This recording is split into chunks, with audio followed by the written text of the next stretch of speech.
ৰাতিপুৱা শুই উঠি হাতত ফোনটো লৈ আজিও ভিডিঅ'টো আৰম্ভ কৰিলোঁ। মানুহে ৰাতিপুৱা শুই উঠি হাতত লয় ব্ৰাছ, আৰু মই ৰাতিপুৱা শুই উঠি হাতত লৈছোঁ ফোনটো। কিয়নো বহুত দিনৰ পৰা আপোনালোকৰ মাজলৈ ভিডিঅ' দিয়াই হোৱা নাই নহয়, সেইবাবে আজি ভাবিলোঁ যে ৰাতিপুৱা শুই উঠিয়ে ভিডিঅ'টো আৰম্ভ কৰোঁ।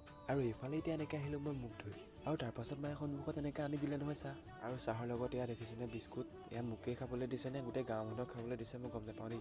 এই দিছে যেতিয়া পেলাই নিদিওঁ দিয়ক, পেটতে থৈ দিওঁ নে কি কয়। আৰু এনেকৈ এতিয়া চাহকাপ শেষ কৰি মই কাম কৰোঁগৈ বুলি ভাবিছিলোঁৱেই, তেনেকৈ দিলে নহয় মায়ে পিছফালৰ মাত এষাৰ, বোলে ভাতকেইটা খাই লহি। মই বোলো এই কাম চামবোৰ পিছতো হৈ থাকিব, আগতে পেট পূজাটোকে কৰি লওঁ। সেই বুলি ভাবি বহিলোঁ নহয় মই ভাত খাবলৈ। আৰু ভাতৰ লগত আজি আছে এইফালে কেৰেলা আলু ভাজি, আৰু এইফালে কেইটামান চানা লৈ লৈছোঁ, আৰু এইফালে আছে দালি। তাৰপাছত আবেলি পৰত ভাবিলোঁ যে আজি কিবা এটা খাই আহোঁ, সেইবাবে এনেকৈ সাজি কাচি ওলাই মই আহিলোঁ চেণ্টাৰলৈ। বোলো আজি ঘুগুনিকে খাই আহোঁ।